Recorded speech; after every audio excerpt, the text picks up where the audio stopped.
said he opened fire at the school in Tallahassee today using his mother's former service weapon. 2 people were killed. At least 6 others were wounded.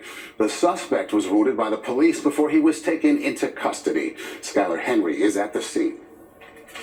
Heavily armed police swarmed Florida State University after a gunman opened fire inside the Student Union building just before noon today. I was honestly in shock. My hands were shaking. Just adrenaline kicked in, and I really didn't know what to do. I started tearing up, I was scared. This video apparently shows the shooter on campus. He turns and fires a handgun as people run away. A victim lies nearby. 2 people were killed. Neither were students. 6 others were transported to a local hospital. Tallahassee Police Department Chief Lawrence Ravel. We have multiple crime scenes. This is a very large area we're covering. We have hundreds or thousands of witnesses. Panicked students scrambled to safety. Some even ran through traffic, while others took cover inside their classrooms. Anna Cabanasiak, the freshman, exchanged messages with her friends who were hiding. They just said they're scared, they're in lockdown, and they just want to go home. The alleged shooter, seen here being loaded into the back of an ambulance and shackled, has been identified as 20-year-old Phoenix Eichner, an FSU student who was shot by police. Officials say he is the son of a local sheriff's deputy and used one of her weapons that was found at the scene. Leon County Sheriff Walt McNeil. We will make sure that we do everything we can to prosecute and make sure that we send a message to folks that this will never be tolerated here in Leon County, and I dare say across the state.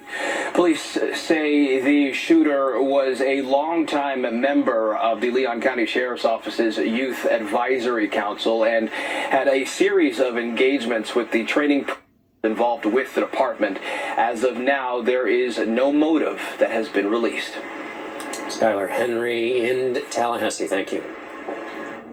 Sadly, the threat of being shot in school is a fact of life for students. There have been more than 400 school shootings since Columbine in 1999. School shootings are so prevalent that since Columbine, more than 394,000 children, K through 12, have attended a school that had a shooting during the school year. Even so, a little over a mile from FSU, the Florida legislature is now considering removing a gun control law that was passed after an earlier school shooting in the state, in Parkland. A number of survivors of that shooting now attend FSU. Here's Scott McFarland. It was one of the hardest things my wife and I ever had to do, was come home after learning about our daughter's murder and explain that to her little brother.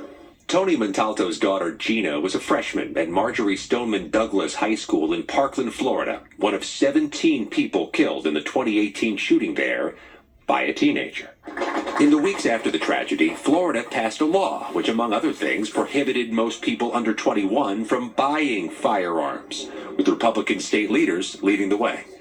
7 years later, there's a push to strip it from the books, with Republican state leaders leading the way. It wasn't a very good idea, and lawmakers have even admitted that they were emotionally high-strung and they made mistakes. Do you think they were emotional? Oh, they were very much emotional. Luis Valdez is with the Gun Owners of America advocacy group. You're an adult at 18. If they're going to make the argument that we need to raise the age, then raise it for voting, raise it for getting into contracts, raise it for getting into being married. The repeal of parts of the legislation passed Florida's House of Representatives, but it appears the state Senate will block the effort. U.S. Congressman Jared Moskowitz is a Marjorie Stoneman Douglas alum who, as a state representative, helped pass the initial law. They used the phrase it was passed with too much emotion. How have you responded to those criticisms? Yeah, well, they didn't attend any of the funerals. Any of these parents, if they want to see emotion, go watch a parent eulogize their 14-year-old as they're putting them in a wooden box. And Scott McFarland joins us now from Washington. Scott, it turns out we were trying to do this story. We were planning to do it since this morning before the shooting. We had the same question then as we do now. Why do they feel a need to roll back a gun control law there in Florida? A lot of this falls down the traditional boundaries on the gun control debate, where those who want more gun rights say if you have 18 to 21-year-olds who can't purchase a firearm, they may be less equipped to protect themselves. Those supporting gun control say they can be misused if bought by somebody of that age bracket. Maurice and John, This bill may not be impacted by what happened today, the tragedy just down the road in Tallahassee, but you can bet this bill, if it doesn't pass this year, will come back again next session. Scott McFarland in Washington. Thank you, Scott. Now more of the top stories from around the world in tonight's Evening News Roundup. The Trump administration tried to stop it, but government officials can be deposed about the accidental deportation of a migrant to El Salvador. A federal court cleared the way. It accused the administration of trying to stash away U.S. residents in foreign prisons without the semblance of due process. The police in the Central American nation of Belize say a U.S. citizen armed with a knife tried to hijack a plane carrying 13 other passengers. They say the people were shot and killed by another passenger. A federal judge in Virginia says Google violated antitrust law by holding a monopoly on digital advertising. The ruling raises the possibility that Google might have to break off parts of the company. And Pope Francis Thursday meeting with prisoners. The Pope, who is 88, is frail after a series of illnesses and did not perform the washing of the feet as Jesus did at the Last Supper. Francis did greet each of the inmates personally. The chairman of the Federal Reserve has run afoul again of President Trump. Jerome Powell said the Trump tariffs could hurt the economy. Now the president is talking about removing Powell. Wei Zhang is at the White House. In the Oval Office, President Trump was asked if he has the power to fire Fed Chair Jerome Powell. I'm not happy with him. I let him know it, and if I want him out, he'll be out of there real fast, believe me. That frustration stemmed from Powell's prediction yesterday about the impact of Trump's tariffs. The level of tariff increases announced so far is significantly larger than anticipated, and the same is likely to be true of the economic effects, which will include higher inflation and slower growth.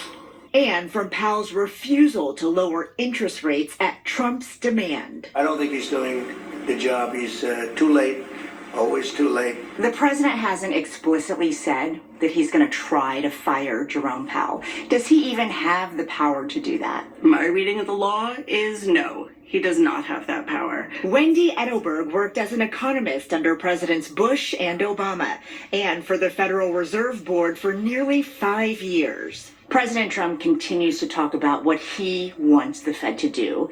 Even if the Fed doesn't listen, does that make a difference? It makes a difference if financial markets think that President Trump is having influence. So that's the concern, because even if the Fed stays strong, maintains its independence, you can get these negative effects on financial markets if they lose their trust. Trump's insults toward Powell unfolded as he was hosting Italian Prime Minister Giorgia Meloni, his first meeting with the European leader since he announced steep tariffs on the EU that will go into effect in July if they can't reach a new trade deal with the U.S. We're going to have very little problem making a deal with Europe or anybody else because we have something that everybody wants.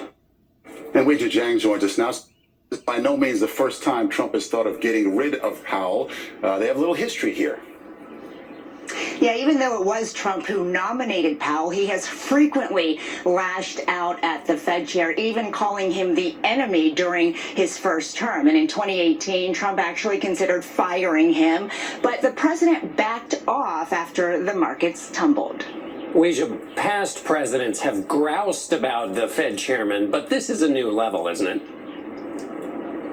Well, sure, because in the past, presidents, including Trump, have had issue with the decision-making. But now the president is making claims about motive. Just today, he, on multiple occasions, accused Powell of, quote, playing politics. Powell insists that the Federal Reserve will never be influenced by political pressure. Wei Zhang at the White House. Thank you, Wei. Still ahead here on the CBS Evening News. Rob Marciano with severe weather tonight in the Midwest. And we will